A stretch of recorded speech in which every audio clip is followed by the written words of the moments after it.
It is a brand new week here on Tobacco Road Sports Radio, which means it's time for a brand new episode of the Desmond Johnson Show. Desmond Johnson Show you can find on youtube.com/at Tobacco Road Sports Radio. The best of the week you can hear on terrestrial radio in the Triad, 5 p.m. Fridays on WWBG 1470 AM, 6 o'clock Fridays on WTOB 980 AM and 96.7 FM.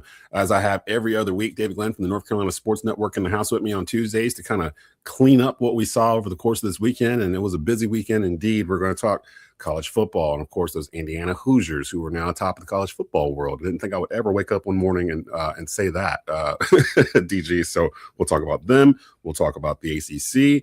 Is Hubert Davis actually officially on a hot seat? We've been talking about it for 4 years, but it might be actually happening now. So we'll talk about that with David Glenn. The NFL, we got a little Panther stuff. We got a little bit of everything for you. So go ahead and crack open your Lunchables. It's time for the Desmond Johnson Show. Let's go ahead and roll that intro. Live with Desmond Johnson, son, the live is one. Represent NC to the fullest. Yeah, welcome to the Carolinas. Everywhere you go, the sky is Carolina blue, the finest. Live action, feedback, the city need that. I've been #1, no cap. Here's the recap. Adrenaline is my addiction. I'm about to relapse. Step on the turf if you won't and get your weed wet. I'm going harder than a martyr on the slaughter end. It's the heart of man, that's a rap like a cardigan. I'm breaking records, it's 4th and inches. I count the seconds. The over-under's my roar of thunder, my secret weapon. Yeah, the game is to be told. I don't break, I break modes. Follow me on Tobacco Road.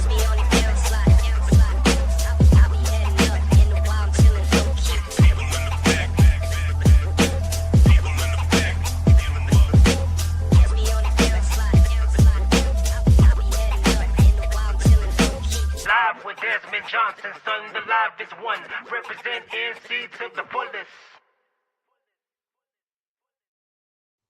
And again, welcome into the Desmond Johnson Show. It's a brand new Tuesday edition here on Tobacco Road Sports Radio, tobaccoroadsportsradio.com. Make sure you rate and subscribe at Spotify. If you listen to audio podcasts, you can get us there throughout the week, usually about 3 episodes each week where we'll get you caught up on sports news. DG, we usually do the sports buffet whenever you come through. I like to take advantage of you being able to hop around to different topics while we're on. And this weekend was super packed with everything. NFL divisional weekend, ACC hoops. But we're going to start off with the national championship from last night. #1 ranked, undefeated Indiana completes the first 16-0 season since 1848 when Yale did it. I was thinking about this when I was watching the end of that game. They won 27-21 over a very good Miami team that was very game and gave us a really good game last night. And I was trying to place this Indiana team amongst the teams that in my lifetime I would consider the greatest teams of all time. 2001 Miami, 2004 USC. And I'm just trying to place, where would you rank this Indiana team all time? 16-0, considering who they beat along the way here and how they did it. What are your thoughts on where this team should be ranked? Yeah, I find it easier to place the 2-year story of Indiana football in history and harder to kind of dissect all those great teams and, rank the top 20 national champions. That's PhD level stuff. But the more common sense stuff is, it is not an exaggeration to say that in 100 years of Indiana football prior to Curt Cignetti, they had won 3 bowl games in the history of Indiana football. That's nuts. You and I and your audience just watched them win 3 postseason games in the last 2 weeks to win the national championship against great competition. And prior to that, they beat Ohio State in the Big Ten championship game. My gosh. I mean, to go from so much of the greatness that you and I cover in the broader sports world, infinitely more often, it is a coach and a group of players either continuing that school or program or franchise's ride of greatness or getting a team or program back where it has been before. It is far less common to go where your school in that sport has never come close to going. And now Curt Cignetti has back-to-back college football playoff appearances. And, of course, the first national championship in football in the history of a school infinitely more well-known in our lifetimes for men's basketball and Bob Knight and multiple national championships in that sport. It is one of the most amazing turnarounds in modern college sports history, and I do not think that's an exaggeration. I'm just looking through their schedule, like who they played, because that's the first thing people go to. Oh, they didn't play anybody. It's Indiana. No, they played people. Oregon and Ohio State are good football teams. Yeah, they're pretty good. And at the time when they beat Oregon at Oregon. They were number 3 in the country. They won 30-20. At Penn State, who started off good and kind of fell off middle of the year. Number 1 Ohio State beat them in the Big Ten championship game, 13-10. And then this run through the playoffs, they played 9th-ranked Alabama, beat the brakes off of them, 38-3. Played Oregon again, beat them even worse, 56-22. And then this game against the 10th seed Miami, 27-21. Also earlier in the year, they beat 9th-ranked Illinois 63-10. So it's like, I'm just looking through this. Hey, and that Miami team may be the best Miami team we've seen in their 20 or so years as members of the Atlantic Coast Conference. Yeah. I wouldn't compare it to that national championship team of Miami in 2001. That's a different animal. But I think it's the best Miami team I've seen in 20 years. It's certainly on the short list. So, yeah, you can't – I mean, you got to really nitpick to take shots at 16-0 against that lineup.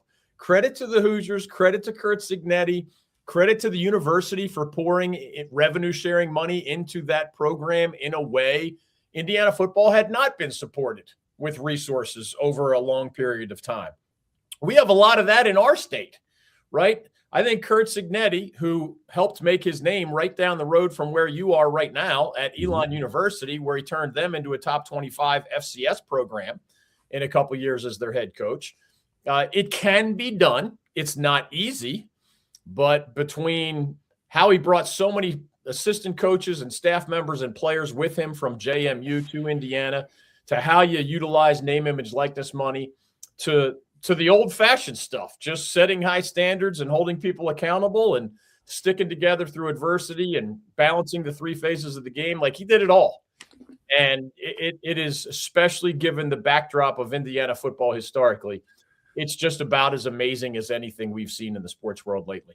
So here's my question then. Did Indiana just show the college football world the new blueprint, like going forward and how to win, or is it just an anomaly? Because it's not like there's not a lot of Curt Cignettis growing on trees. I understand that you got to kind of have that guy as the linchpin in the middle to kind of make this work.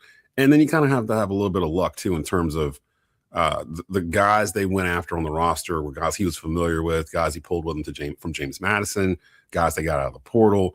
I don't think they had any 5 stars on this roster, if I'm not mistaken, whereas Miami had a handful, and the teams they played before that, like Alabama, Ohio State, had a lot. I say this because I think of my guy Bill Belichick down in Chapel Hill, and they're trying to do this themselves, but they're just kind of throwing things into a bowl and kind of like turning the bowl over and hoping it's pie. And I don't think Indiana went about it this way. Do you think that what they just did, what they just accomplished and the run they just went through, do you think other college football teams or athletic directors will look at their coaches and go, it only took him 2 years to do this. Well, how's it taking you 6 or whatever it might be? Did they just change the paradigm, or do you think this is like a one-stop type deal? I think it's kind of a yes and no answer. One thing has not changed is you have to find the right special guy. Curt Cignetti is a special guy, as he has shown at multiple stops. And as you said, Curt Cignettis don't grow on trees. It was true that you need to find the right guy 100 years ago and 50 years ago, and it'll be true 50 years and 100 years from now. What Indiana has shown is that you can manipulate the new aspects of college sports: internal revenue sharing, name, image, likeness, resources and investment in assistant coaches and the broader staff, the weight room, the facilities, and all that stuff. But I saw a quick photo of Curt Cignetti's first home game as Indiana's head coach, meaning the beginning of last season. And there was almost nobody in the stands. So Indiana fans can't say they knew this was coming. And it really wasn't even year 2. I mean, year 2 was the national title, but they were great last year. So I think part of that new paradigm, remember, transfers were not immediately eligible for most of our lifetimes.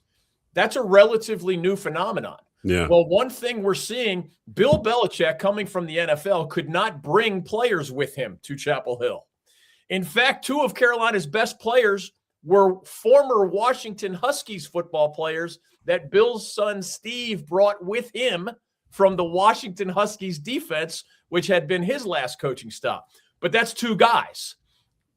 At Indiana, Curt Cignetti brought assistant coaches who knew what he liked, how he wants it done, and he brought like a dozen players, I think a half dozen of whom turned out to be all Big Ten selections. That's nuts by itself. I mean, holy cow. So it's a combination of, man, those guys are hard to find. There's nothing new about that paradigm, but those other elements are different.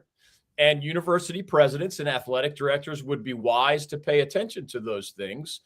And if you can bring guys that there's no better talent evaluation that any coach will ever have than evaluating the guys he just coached.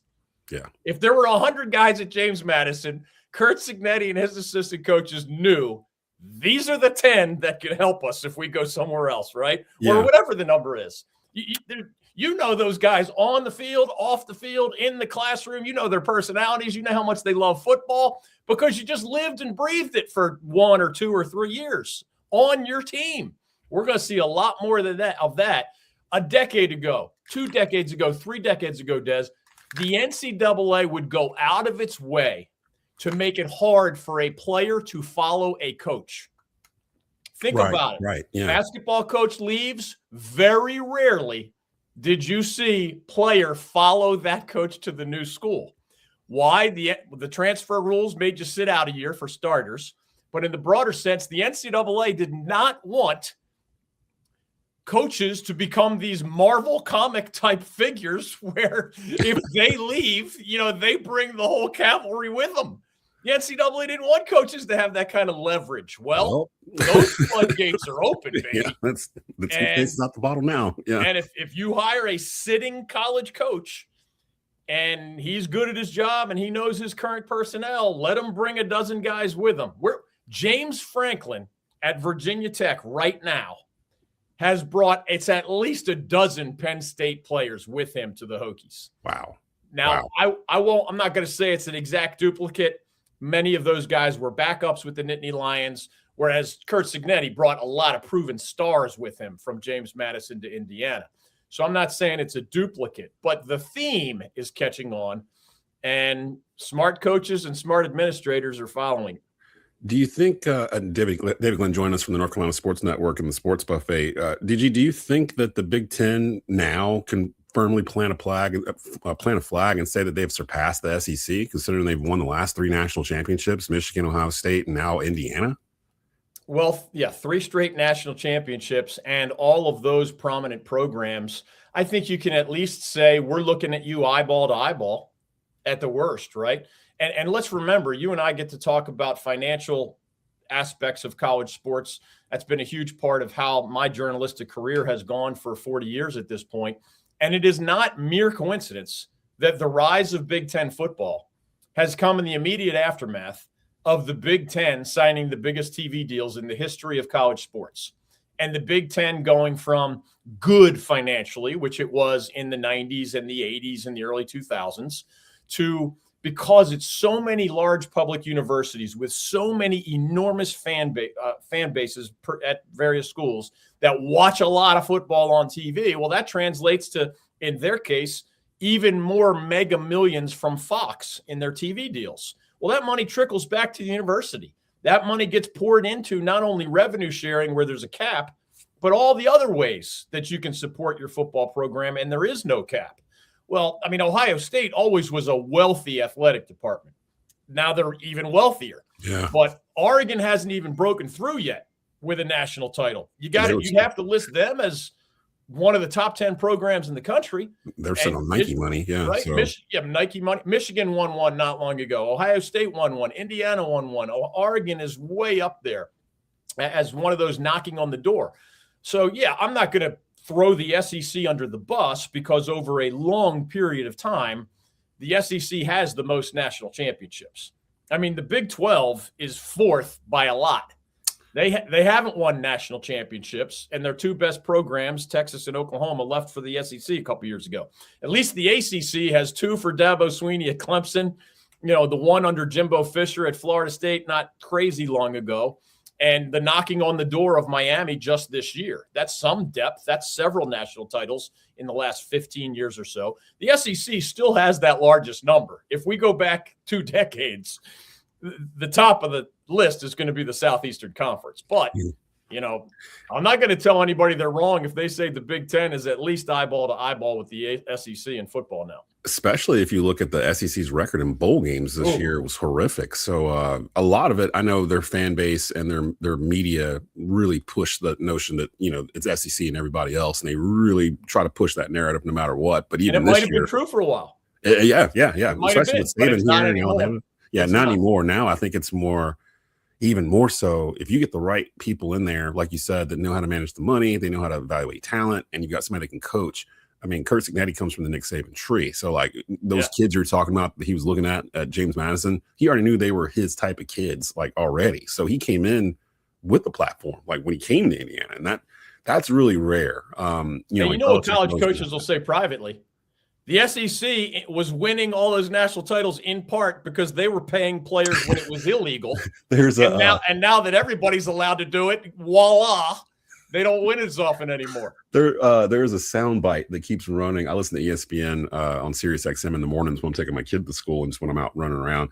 And for their morning show, they have a soundbite running of who was the LSU coach, the real Cajun sounding guy a couple years ago? Ed Orgeron. Ed Orgeron. They had him on, and they were asking him that, and he says something to the effect of, "Well, back in the day, we used to go through the back door to give them the money. Now we can just go through the front, and that's even it out for everybody." And they all start laughing, and I'm like, "There's a lot of stories like that, my friend. A lot of them. It is not."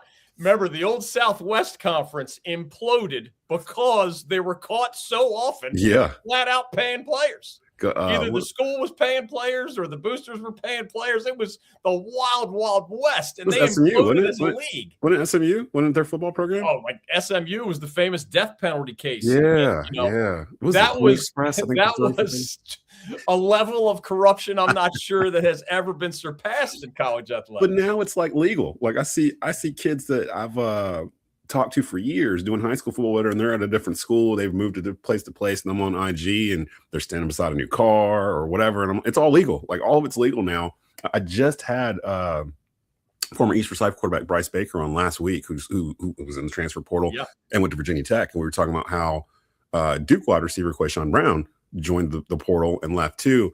And there was things going on behind the scenes that I didn't realize how much power the players have now. Where if they don't like the situation, they can not only can they go, but they can go and play 6 months later at wherever they went to, where you had to usually wait. And a lot of times too, I remember back in the day, it was really frowned upon to transfer in conference. Like they didn't really usually allow you to do that. I remember in basketball specifically in ACC, it was like frowned upon to do it. And now it's like you can just go wherever. But some leagues had rules against it. Yeah. Which I think they got to the point that they knew they'd be sued over that rule, and they'd probably lose, so they got rid of those rules. Since we're here, let's go ahead and skip over to the ACC. Believe in Hills Hoops, we debuted it a couple weeks back, myself, B-Dot, and former Hills Hooper PJ Harrison. And we've picked up some traction over the past couple of weeks, unfortunately, because of what Carolina's doing on the court. What's wrong with Carolina, DG? Help me figure this out, because Hubert Davis, I feel like I've had to defend Hubert Davis every year he's been a coach, no matter if it's been good or bad. There's been a stretch where I've had to defend Hubert Davis, and I'm kind of running out of ways to defend him, because the past 2 games in particular, and really if you go before that, it kind of started at SMU, and from there on, where it's like the Heels have completely forgotten how to guard the perimeter. And I did mention this on Believe in Hills Hoops earlier, where I was like, the problem to me, it feels like they're still employing a Dean Smith defensive philosophy, where Dean, and I've been told he taught this to Roy Williams, who I'm assuming taught it to Hubert as well. Dean didn't look at the 3-point shot as a good shot. So he was willing to give that up as long as they protected the interior. But this is Dean Smith in the 70s and the 80s. Like half of his career, there was no 3-point line. And even with Roy was the same way. I felt like I had to constantly watch his teams not be able to defend the 3-pointer.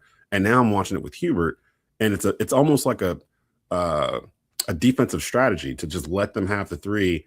We'll trail it. We'll go underneath the screen. We'll defend it. But we're not going to hedge on it hard because we're more worried about the inside. This is 2026. 3 or 4 of those teams they played, SMU, Wake, Cal, Stanford, they all kind of came into those games, it felt like, with the intent to shoot threes, especially Cal and Stanford. It felt like it was the game plan. Like, this is Carolina. We're going to shoot threes all day. And if we don't hit them, so be it. Nobody expected us to win anyway. But if we do hit them, then things are going to look great for us. And that's exactly what happened. Some of them going over 50% from three-point range. Is it just the three-point shooting, that what they're doing defensively, or do you see something else going on with that roster that just doesn't feel right to you? There's a lot to unpack there, especially for a guy like me who's been covering the Heels since the late 1980s when Dean Smith was the head coach. Yeah, tell me if I'm off on that. Yeah. I'll say this. There's always the personnel aspect of an explanation, and then there's the execution aspect or coaching aspect of a situation. One thing that the Tar Heels will have a hard time overcoming this season, in my opinion, is that they don't have a great guard. Ooh, yes. And whether you've been watching the Heels as long as you have, or played for the Heels like PJ Hairston did, or your other co-hosts, or whether you've been watching them since the 80s as I have, the overwhelming majority of the time, there's not only one great guard, there's sometimes two or three great guards, right? Yeah. I mean, Ty Lawson and Raymond Felton, and those are just modern point guards. A couple of examples: Marcus Page and Joel Berry. So many, on and on and on. You sometimes looked at the point guard and looked at the wing guard, and were like, "Wow, those are future NBA guys at both positions." The hardest hurdle for this Carolina team to get over, in my opinion, is they just don't have great guards. With all due respect to Seth Trimble, a young person that I admire and respect in 100 ways.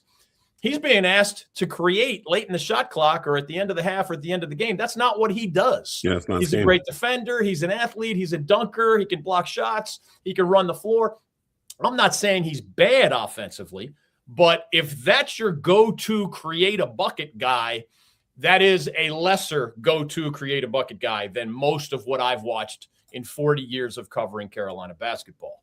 The second part of the equation is the rest. It's the coaching. It's the execution. I'll say this. In my opinion, Hubert Davis has changed Carolina's defensive approach to the three-point line.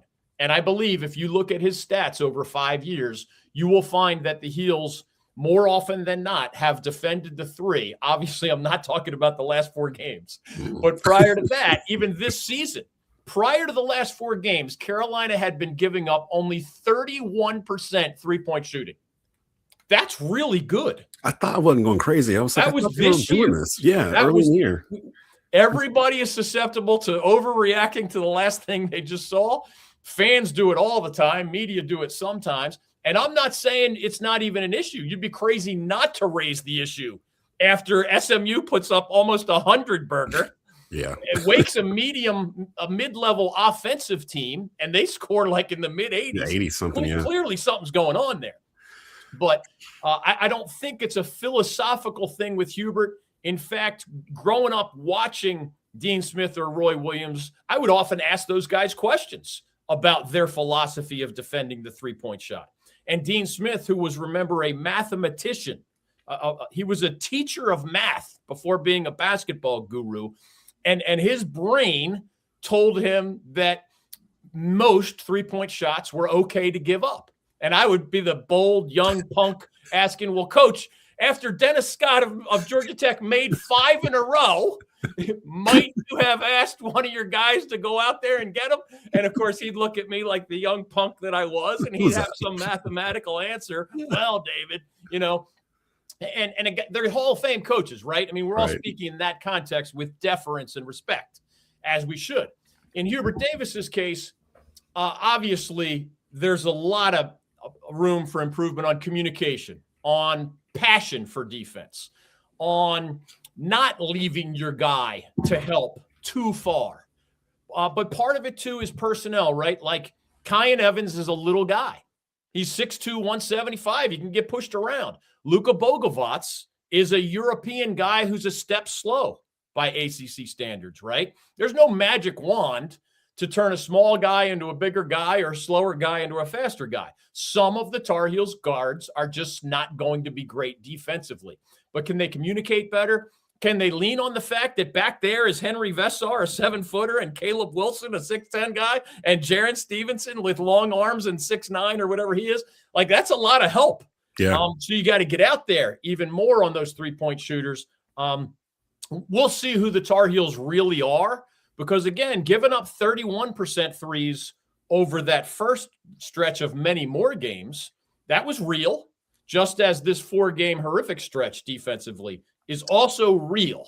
The more recent doesn't make the previous vanish. Yeah. They played good defense to beat Kansas, to beat Kentucky, to beat Ohio State, to win other games. Like, that wasn't that we didn't imagine that.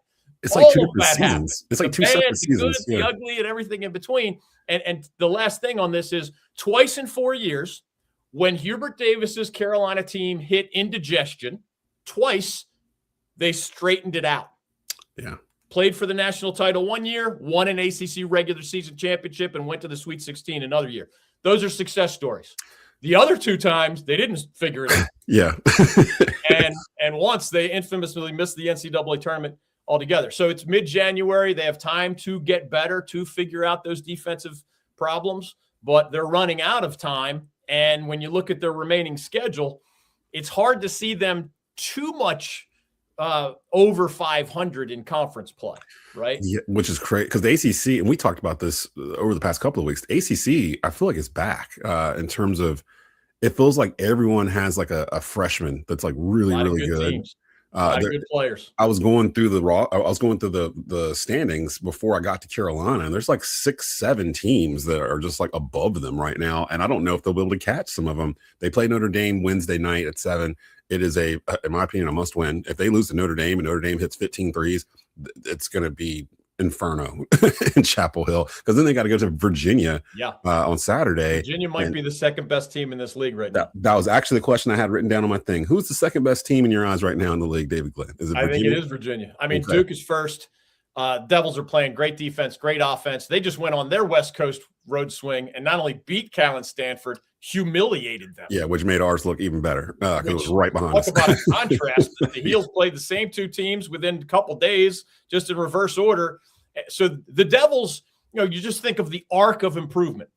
The Devils still have some room to get better, but they're mostly along the arc under John Shire. They kind of know who they are. They've gotten better.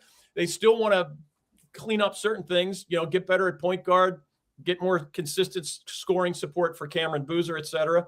But those are small problems. I would say Virginia is the second best team because that team knows who it is. With all due respect to Clemson, which has a beautiful record right now under Brad Brownell, I don't think the Tigers are super talented. I think they're incredibly well coached, really unselfish. I don't think they have enough high-end talent to really be a championship team. Maybe they'll prove me wrong there. But Virginia has 2 European imports. You want to talk about the changing nature of college athletics.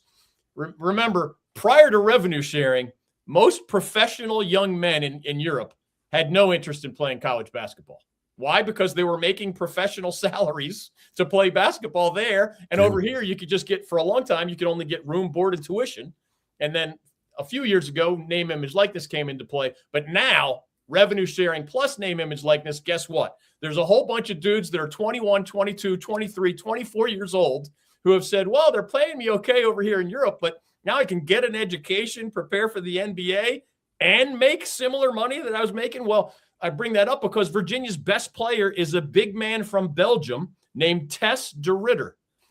And he's nice. Shooting 40% from free-throw land, scoring 16 points a game, and doing all the little things. And he's smart, and he gets Ryan Odom's system. Their best shot blocker and rebounder is another European guy named Johan Grunlow.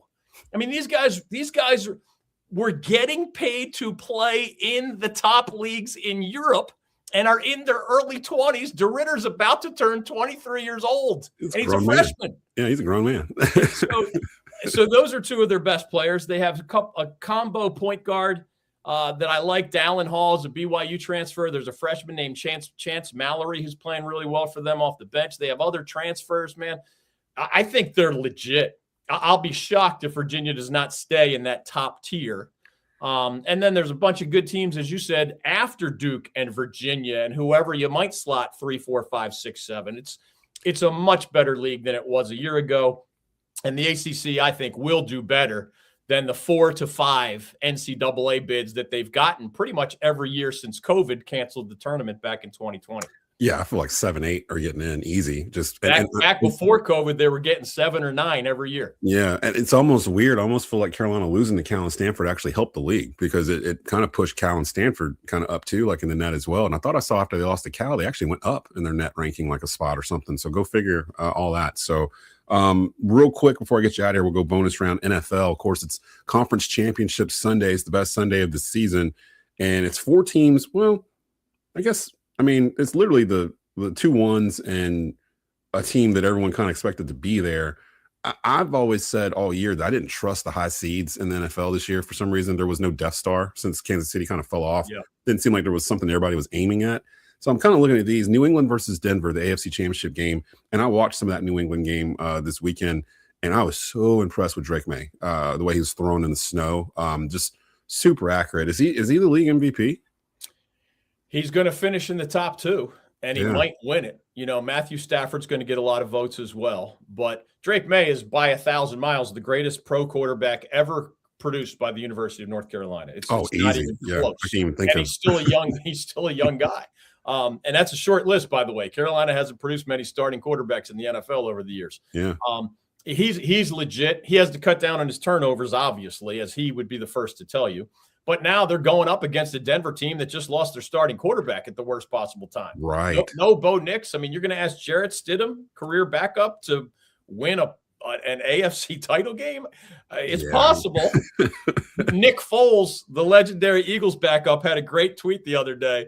It was, just so everybody knows, the Patriots sometimes have trouble with unknown backups plugged into championship-style games. It got like 200,000 likes within hours, right?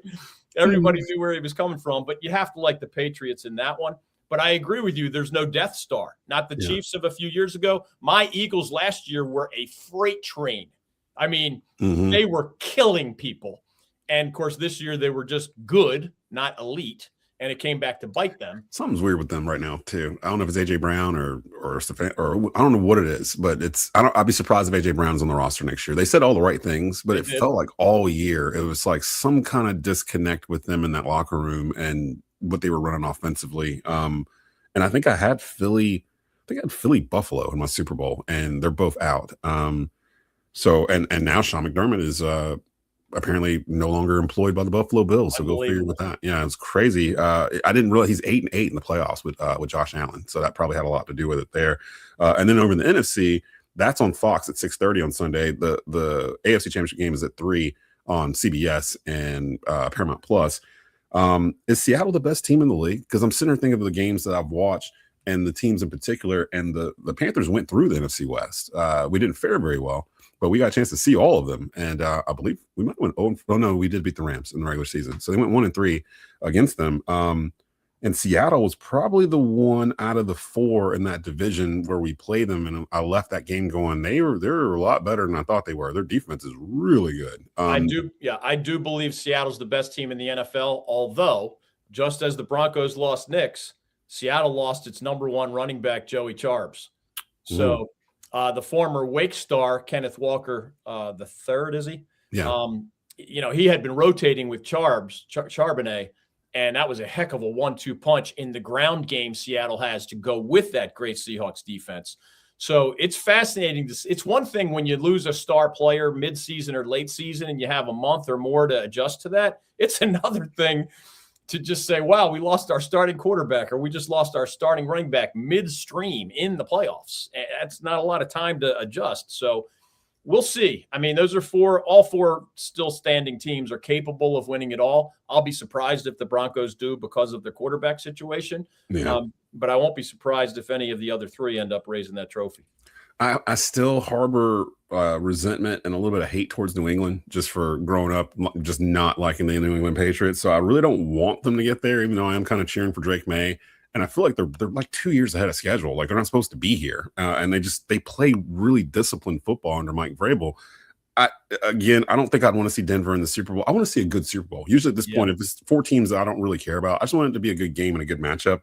So I'm kind of looking at New England, LA. maybe. That'd be fun. I think that'd be the most fun Super Bowl. Yeah, Drake May versus Matt Stafford, the 2 MVP candidates or whatnot. Yeah, they would get announced the week before. Do they still do the thing where they skip a week before Super Bowl between conference championships? I believe they do, but I'd have to double check that to be sure. I'm pretty sure they do. Double check it too, because we'll be planning some Super Bowl stuff after this week. So I'll get you out of there on that. And actually, just so Panther Twitter can calm down, let me ask DG this question. I said it before. Sean McDermott fired by the Bills yesterday, if I'm not mistaken, after going 8-8 in the playoffs with Josh Allen at quarterback. Had been in Buffalo a while, 8 years, 9 years, something like that, maybe longer than that, actually. Probably was the longest tenured coach after Tomlin and Harbaugh got let go from Baltimore and Pittsburgh, respectively.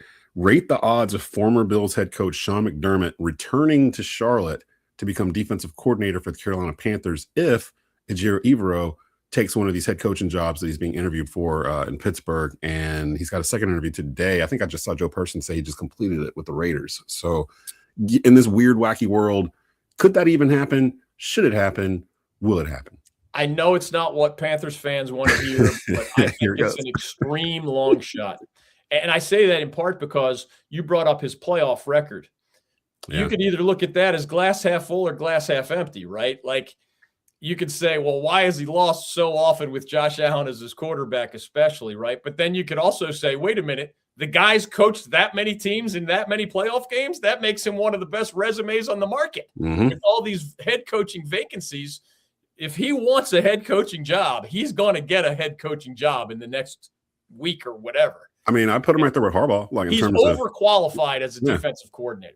This is not Robert Saleh, who face planted as a head coach and then went back to being a defensive coordinator. This is Sean McDermott, who, whatever grade you want to give him, it's not a failing grade what he did with Buffalo. That's like a B+ or A-, I would argue, over that period of time to make the playoffs that frequently. I mean, around here, the Panthers just made the playoffs for the first time in how many years? And 7. Sean McDermott did it every year. 7. Yeah. So let's put things in perspective there. That man's going to be a head coach if he wants to be a head coach. It's kind of like the ones that say that Ron Rivera should come back and be the defensive coordinator for the Panthers. And I'm like, would you go back to a job that let you go in a lesser role to report to someone else? I'm like, probably not. So don't think that these coaches are going to do it just to appease the fans. That's not what they do this for. That's not to, you know what? I'm going to make the Panther fans. And Ron's at his alma mater to that now. I've talked to him out there during his time at Cal. He and his wife love living out there. They love being around college-age kids. He's investing in the place that, he played linebacker for the Cal Bears way back in the day. So I think he's another example of being happy where he is and not coming back. It would just be awkward too, because there's players. Well, I don't know if there's any players still that were with Rivera that are on the roster now. Probably not, except for the JJ Jansen. Probably is the only one that's that was there for both. But you don't want to have a coach that's trying to establish himself, a young coach, and then you bring back in a former coach of the franchise to work underneath them. Like, that doesn't sound like it's going to make sense. And then McDermott again. John Harbaugh was a free agent for all of 2 days or something like that before the Giants snatched him up. And I kind of put, if you look at their resumes, John Harbaugh and Sean McDermott are kind of the same. Like, now Harbaugh has Super Bowl rings. He's got rings and McDermott does not. But McDermott's got, conference championship, or he's appearances at least, division titles.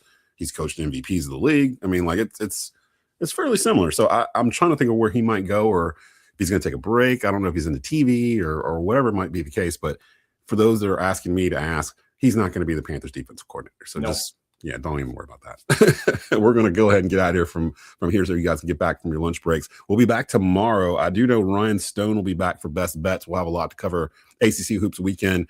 Apparently, DG, we got a massive major snowstorm heading up this way Friday and Saturday. It's on my radar, my friend. I don't think we have to worry about it until Friday. Yeah. And I'm a big believer, especially as someone who grew up with a lot of snow in Pennsylvania. Mm-hmm. I don't think too badly about any forecast till it gets a little closer to the projection. So as we talk, on January 20th, I'm not worrying yet, but I'm checking that forecast 48 hours from now, my friend. I'm literally every hour scrolling and I see people posting images that's like 18 to 22 inches. What is going on Friday? I'm like, what?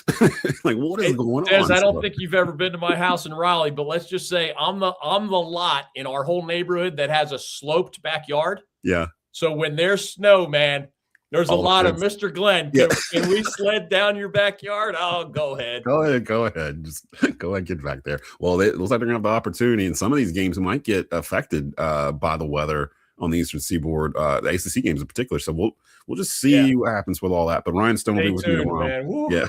Yeah, haven't had one. We haven't had one of those in a long time. Actually, now I'm sitting here thinking about it.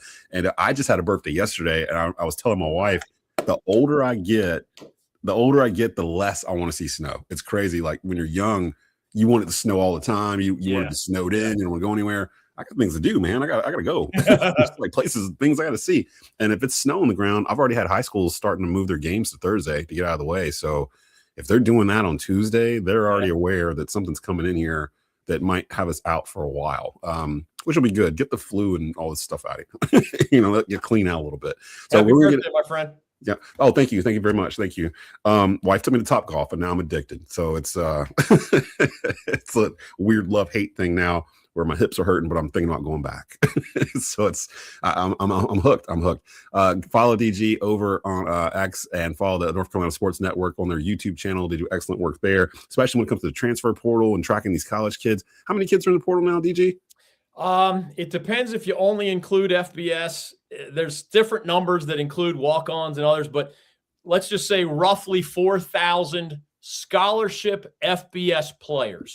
If you add FCS and you add walk-ons, it becomes like 8,000 or some crazy number. And not all those kids are going to find a home, and they can't go back. What we're finding is the guys who leave power conference programs almost always find a home.